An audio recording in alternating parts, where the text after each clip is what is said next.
mulai dari sekolah SD, SMP, SMA itu kan di kampung saya ya. Jadi ketika harus jalan dari rumah saya sampai ke jalan raya itu sekitar 4 kilo harus jalan kaki, Miko. Masalah internal diri kita itu adalah kemalasan. Nah, itu ya, kemalasan, tidak mau belajar dari orang lain. Termasuk halnya para tokoh, mari kita saling guyup, saling gotong royong ya. Tidak hanya kita merasa bahwa ini milik A, milik B, tapi itu adalah kita harus rangkul semuanya.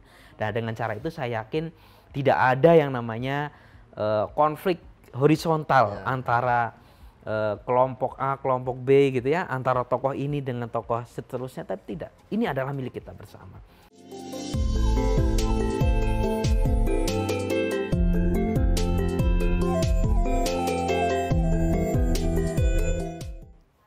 Om Swastiastu. Salam Rahayu pemirsa Hindu Channel. Hari ini saya merasa bahagia sekali karena ada sekitar 1 tahun yang lalu tidak jumpa, tidak ketemu. Karena saya adalah salah satu mahasiswa yang kuliah di Sekolah Tinggi Agama Hindu Dharma Nusantara Jakarta, dan kebetulan pada saat itu saya belajar Dharma Duta. Terus di belajar Dharma Duta itu benar-benar kita digembleng bagaimana caranya kita itu bisa Dharma Wacana seperti itu. Nah, ketika Dharma Wacana pesannya itu harus sampai, permasalahannya harus ada, dan kalimat-kalimat bijaknya itu sangat banyak sekali.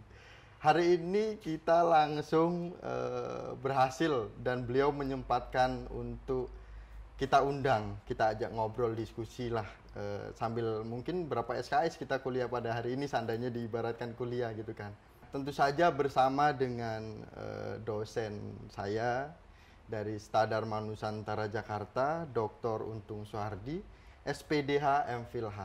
Salam Rahayu, Pak. Salam Rahayu, Miko. Astunggaru bisa ketemu lagi, Pak. Iya nih, di tengah kesibukan luar biasa, Miko ya. Di tengah kesibukannya Bapak, iya. jangan Mikonya. Iya, oke. Nah, Pak Untung bener dari Jawa? Ya, betul sekali. Kalau kuliah ini kan terkenalnya Pak Untung. Nah, kalau nama panggung di luar? Sama, Miko. Pak Untung sama juga. Ya. Itu nama brand itu. Nama brand. Iya. Nah, dari Jawa, tepatnya itu Jawa di mana, Pak? Tepatnya itu di Jawa Tengah ya, Jawa Tengah, Kabupaten Pekalongan, kecamatannya Kajen ya. Desanya tuh di ujung selatan, di gunung, bahkan di hutan, sehingga saya dikatakan juga orang yang dari hutan, Miko. Oh, dari hutan. Oh iya, perjuangan sangat luar biasa bisa sampai di titik ini. Itu. Nah, untuk akses, kalau bisa diceritakan sedikit akses kita nih jika kita perjalanan dari, karena kan posisinya Pak Untung ini ada di Jakarta, gitu kan, ada di merantau sampai saat ini. Nah, kalau boleh dijelaskan dari Jakarta ini, kalau misalnya kita main nih, kalau naik mobil biasa, kalau kita naik motor atau kalau naik bis, simpelnya naik bis lah. Kita kemana nih titik-titiknya? Iya, kalau simpelnya sih sebetulnya dari Kampung Rambutan gitu ya, terus turunnya lagi nanti di terminal Pekalongan, terminal bus Pekalongan. Nanti ke sana naik angkot kayak gitu. Karena itu pun masih panjang lagi nih, sekitar 2 jaman lagi. Kalau anak perantau kan pasti kan nggak mungkin naik motor sendiri, pasti naik bis kan. Betul. Nah, dulu ketika merantau pertama itu gimana, Pak? Merantau pertama dulu di naik bis juga? Nah, pertama naik bus ya, naik travel dulu waktu di Jakarta, ke Jakarta. Kemudian saya ikut orang tua asuh di Cijantung, gitu ya. Saya ikut orang tua asuh ya. Jadi saya dari keluarga yang ya pas-pasan gitu ya. Nah, sebenarnya kayak dititipkan oleh orang tua saya di Cijantung dengan perwira TNI Angkatan Darat dengan pangkat mayor. Saat ini beliau juga masih sehat keduanya. Gitu. Ya, sampai saat ini. Kalau sampai saat ini bisa dikatakan berhasil, kira-kira topik kita hari ini apa nih, Pak? Saya kira topik yang penting untuk kita angkat hari ini itu adalah tentang kesuksesan. Tentang kesuksesan. Iya. Berarti kalau kita boleh sepakat topiknya nih, barusan kita catat-catat lah. Kesuksesan itu tidak ada yang gratis. Iya, betul itu. Cocok, Pak. Kurang lebih pas itu. Pas sekali itu dengan perjuangan yang luar biasa. Jika sudah berjuang, berarti pertanyaan yang pertama. Kisah Bapak menjadi hingga sekarang ini yang bisa dikatakan sukses. bagaimana kisahnya kan? Ya, oke. Sebetulnya kalau kita membicarakan tentang kesuksesan gitu ya, saya kan dari awal memang ya, mulai dari sekolah SD, SMP, SMA itu kan di kampung saya ya. Jadi ketika harus jalan dari rumah saya sampai ke jalan raya itu sekitar 4 kilo harus jalan kaki, Miko. Itu sampai SMP, SMA ya. Ketika sudah selesai, baru saya diikutkan oleh PHDI Kabupaten, ini dititipkan di orang tua asuh di Jakarta, di Cijantung gitu ya, Pak Ketut Suwete dan Ibu Astuti. Nah, setelah saya menjalani terkait dengan bagaimana kehidupan saya ya, sebagai memposisikan saya adalah sebagai seorang yang tidak akan mudah untuk mencapai titik yang tertinggi kecuali kita adalah dengan berjuang. Nah, itu dia. Jadi dari situlah saya ikut gitu ya, kuliah dari S1 lulus gitu.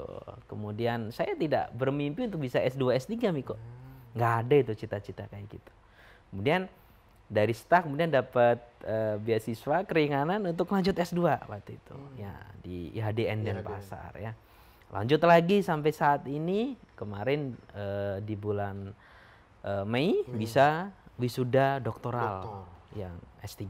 Seperti itu. Jadi perjuangannya kalau kita cerita singkat itu bisa sampai dengan besok pagi nggak selesai, Miko. Jadi kurang lebih singkatnya seperti itu. Nah, Pak Untung ini kan kalau kita berbicara terkait dengan perjalanan hingga saat ini, tentu saja ada sebuah lika-liku, kesulitan yang memang selalu selalu kita hadapi hal-hal sulit itu. Nah, kalau boleh tahu kesulitannya itu apa sih, Pak? Iya.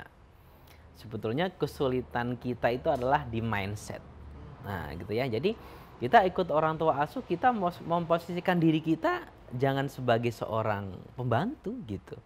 Tapi kita ikut orang tua asuh kita adalah ikut belajar dengan mereka. Kita memposisikan diri kita itu adalah dengan kita tinggal dengan orang tua kita. Kita bantu mereka gitu ya. Kita ikuti menasehati, ketika dinasehati kita mengikutinya. Dengan cara itu kita sebetulnya akan merubah mindset gitu ya. Karena ketika kita mencoba untuk menggali apa yang disebut sebagai kesulitan, mindset gitu yang terkadang menjadi penghalang. Sehingga kalau kita belajar di sastra gitu ya, jadi terkadang pikiran itu suatu saat akan menjadi musuh gitu ya. Suatu saat akan menjadi teman yang paling setia.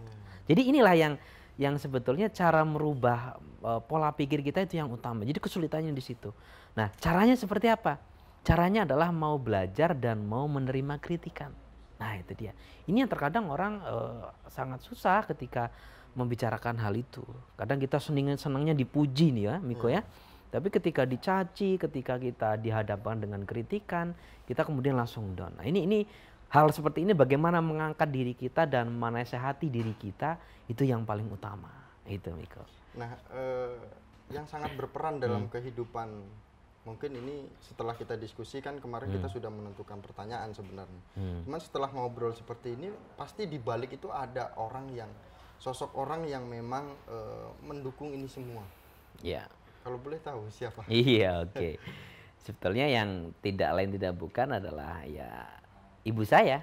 Ya, kedua selanjutnya adalah almarhum bapak saya, gitu ya. Jadi pada saat itu ketika saya tinggal di Jakarta, oleh ibu saya meminta, udah pulang saja gitu. Ibu saya seperti itu.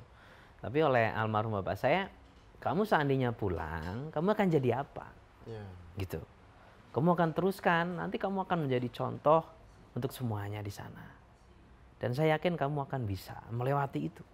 Nah, itu yang menjadi semangat saya, Miko. Jadi yakin. Akhirnya yakin dan apa yang tidak pernah saya pikirkan bisa ngajar, bisa melanjutkan studi sampai dengan tingkatan tertinggi, itulah semangat saya, beliau itu. Nah, pemirsa Hindu Channel, jika kita menerima pertanyaan, apakah kita ingin sukses? Pasti semua akan menjawab, ya saya pengen sukses. Tapi mampukah kita menghadapi kesulitan, permasalahan dalam kita menjalani kesuksesan itu? Dan apalagi terutama di topik kita yang pertama tadi, tentu saja ketika kita ingin sukses tidak gratis. Nah, bagaimana Pak Untung ini menjalani ini semua, kemudian apa yang bisa dijelaskan oleh Pak Untung terkait dengan kesuksesan itu tidak gratis? Maksudnya itu apa sih sebenarnya? Kan gitu. Ya. Nah, maksudnya apa nih Pak Untung? Ya, oke, baik.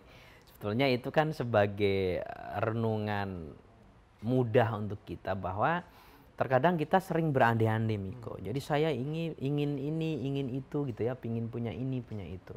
Tetapi itu kan hanya sebatas khayalan kita. Tetapi untuk mencapai itu kan ada namanya pendakian, ada namanya perjuangan gitu ya.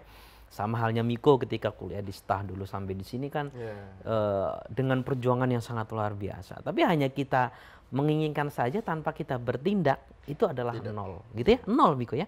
Jadi kenapa kita mengangkat suatu pembahasan tentang kesuksesan itu tidak ada yang gratis? Karena di dunia ini untuk mencapai sesuatu kita harus membayarnya. Dengan cara apa?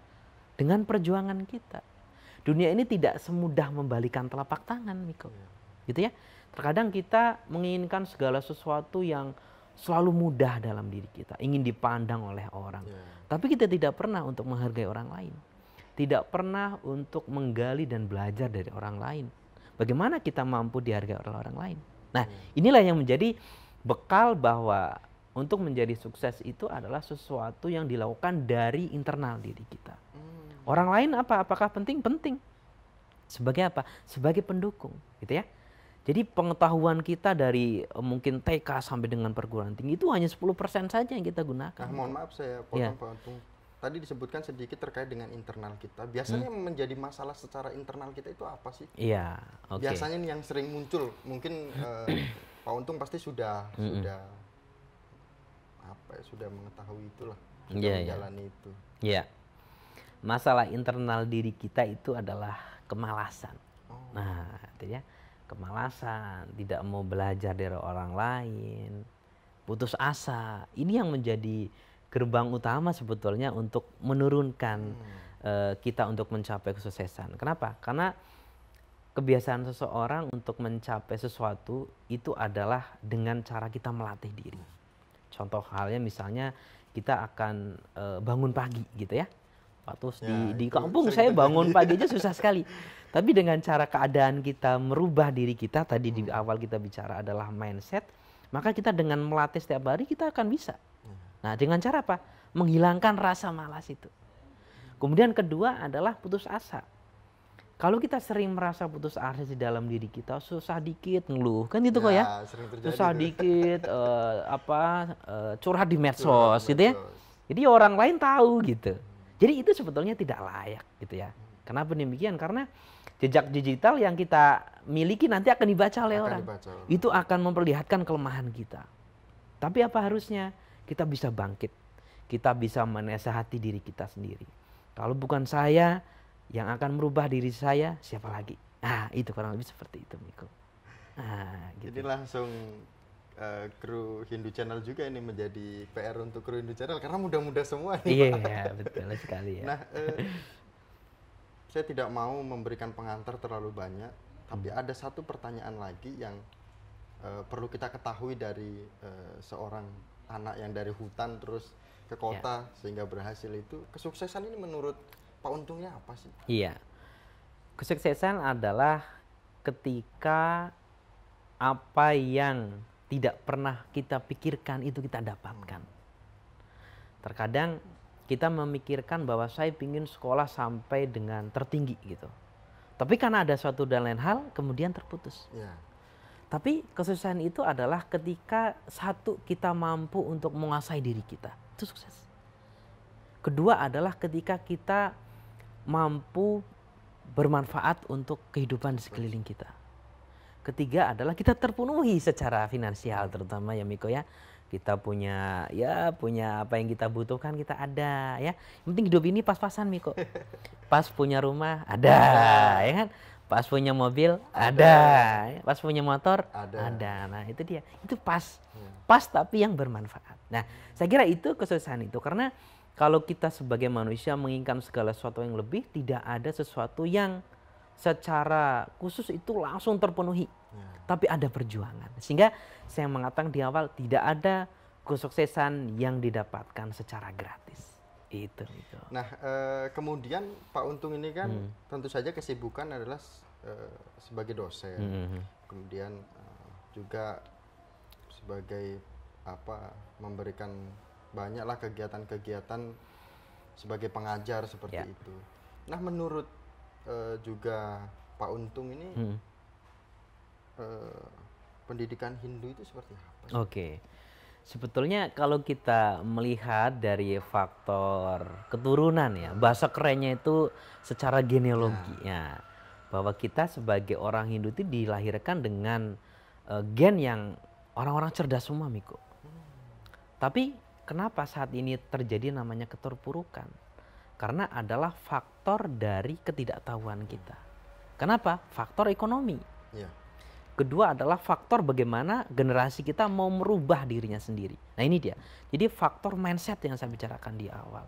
Nah bagaimana dengan pendidikan Hindu saat ini sebetulnya ketika kita di Setah Dharma Nusantara Jakarta misalnya ada namanya promosi untuk pembukaan mahasiswa baru.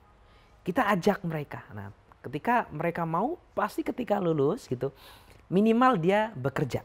Nah dengan cara bekerja misalnya dia akan meningkatkan derajat dirinya dia. Seperti halnya Miko dulu ya. Dulu ikut orang tua asuh.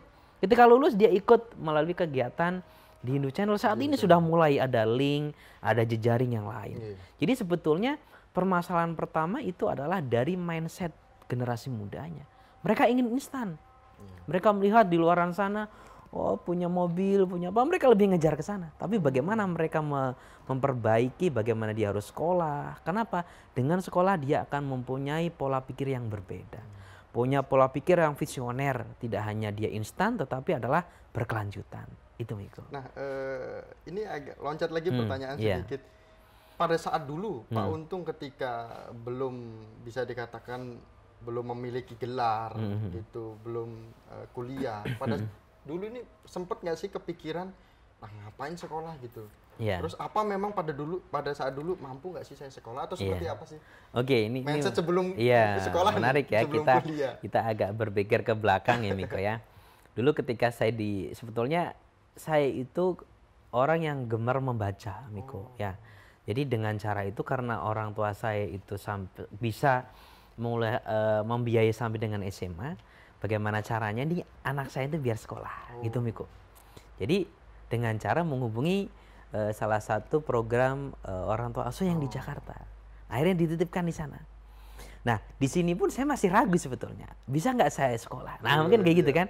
Bisa nggak saya itu ikut di bangku kuliah? Tapi dengan cara kita menyelami, mengikuti teman-teman kita, berteman dengan kakak kelas kita, ternyata tidak sesulit apa yang kita bayangkan. Nah oleh karena itu yang menyebabkan susah atau tidaknya sebetulnya mau nggak kita mencoba, mau nggak kita untuk berteman dan mau nggak kita belajar dari orang lain. Nah itu sebetulnya. Nah berbicara terkait dengan kondisi pendidikan Hindu, tentu saja ada juga pertanyaan. Sudah kita catat nih, takut ini juga kan tentu saja kita dapatkan dari pemirsa Hindu Channel, Pak. Ada salah satu tokoh Hindu juga, coba sampaikan ke beliau apa tanggapan beliau terkait dengan kondisi itu. Nah, bagaimana mengatasi persoalan pendidikan Hindu saat ini dan pesan tentu saja untuk kita semua kan? Iya oke. Ini sebetulnya kalau kita membicarakan bagaimana bahasa kerennya itu merekonstruksi, gitu ya. Jadi ada rekonstruksi pendidikan kita sebetulnya. Pertama yang harus dirubah itu adalah satu dari SDM yang mengelola pendidikan itu Miko, gitu ya. Bahwa pendidikan kita harus dikelola sesuai dengan sistem pendidikan nasional yang ada di negara kita. Paling tidak memenuhi standar minimalnya. Sehingga pada suatu saat nanti mereka akan kita jembatani untuk mencapai cita-citanya. Kedua adalah bagaimana kita mampu menggandeng para tokoh yang ada di Indonesia khususnya. Nah, lebih khusus itu adalah bagaimana kita di wilayah provinsi masing-masing, gitu ya. Kenapa? Dengan cara kita menggandeng tokoh itu ada namanya upaya kolaborasi. Jangan sampai pendidikan itu punya si A saja yang punya pendidikan, kan ada kesan seperti itu, Miko. Tapi dengan cara kita menggandeng seluruh tokoh yang ada, maka pendidikan itu adalah permasalahan kita bersama. Karena yang meneruskan Hindu di masa depan adalah melalui pendidikan. Jadi itu yang harus kita rubah dulu. Kemudian yang ketiga adalah adanya sarana prasarana yang harus kita lengkapi. Kita punya di Jakarta ada Pertiwi Abilasa ya, Miko ya. Iya. Nah, saya nonton juga itu ya. Nonton juga di saya ya. Itu yang harus kita pelihara bersama. Kemudian nanti kedepannya ada Pasraman yang ada di Jabodetabek, di Jakarta. Terakhir ada Setah Dharma Nusantara Jakarta. Jika suatu saat nanti hanya segelintir orang saja yang memikirkan pendidikan itu, maka tidak akan berlanjut pendidikan itu sampai dengan hal-hal yang diharapkan untuk menurunkan estafet kepemimpinan itu. Nah, pesan saya adalah khususnya kepada generasi muda Hindu, jangan takut belajar. Nah, kenapa? Dengan cara belajar kita akan mengenali diri kita. Dengan cara belajar kita akan mengerti esensi hidup yang sebenarnya. Kenapa? Kita dilahirkan ke dunia ini bukan sebagai suatu penderitaan, tapi untuk memperbaiki diri kita sendiri. Sehingga termasuk halnya para tokoh, mari kita saling guyup, saling gotong royong ya. Tidak hanya kita merasa bahwa ini milik A, milik B, tapi itu adalah kita harus rangkul semuanya. Dan dengan cara itu saya yakin tidak ada yang namanya konflik horizontal antara kelompok A, kelompok B gitu ya, antara tokoh ini dengan tokoh seterusnya, tapi tidak. Ini adalah milik kita bersama. Hindu di masa depan ada di generasi berikutnya. Itu, Miko. Ya. Nah, pembahasan kita kali ini tidak menjurus pada ajaran Hindu, tetapi kita mendengarkan motivasi, inspirasi dari salah satu pada saat dulu disebut generasi Hindu dan sekarang bisa menjadi panutan kita. Terutama saya juga yang dulu pernah diajar oleh beliau, sehingga terngiang-ngiang terus nih, dosen yang selalu menjadi favorit seperti itu. Nah, mungkin Pak Untung bisa memberikan, menyampaikan atau menyapa umat Hindu yang ada di Pekalongan untuk selalu mendukung Hindu Channel. Oke, baik untuk umat Hindu, Poro Kadang, para saudara yang ada di Pekalongan dan sekitarnya, untuk seluruh umat Jabodetabek dan seluruh Indonesia, bahkan seluruh dunia, Miko ya. Mari kita dukung channel ya, Hindu Channel, untuk media kita berkomunikasi, media kita untuk saling guyup dalam mensuarakan nilai-nilai positif dari Hindu. Satyam Ewa Jayate. Jaya. Dan jangan lupa like, comment, subscribe, bagikan ke seluruh di media sosial Anda, teman-teman semua, Bapak Ibu Mas Dharma, atau juga di WhatsApp dan lain sebagainya lah. Sekreatif Bapak Ibu Mas Dharma dan pemirsa Hindu Channel. Dan akhir kata kami tutup dengan Paramasanti bersama dengan Dr. Untung Soehardi. Kami tutup dengan Paramasanti. Om Santi Santi Santi Om. Sukses Pak, matur suwun. Oke, terima kasih Miko ya. Sukses.